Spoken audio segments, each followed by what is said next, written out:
For today's video, tayo nga po pala yung magmimerienda. Siyempre, nagluto na nga po pala ako ng pansit canton. Hindi ko na pinakita sa inyo. Walang ganon.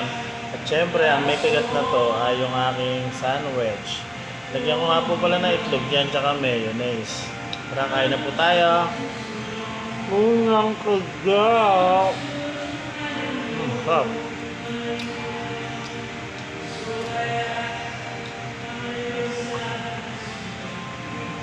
Siyempre, ito nga po pala yung pansit canton ko. Akala nyo po puno ito, pero hindi.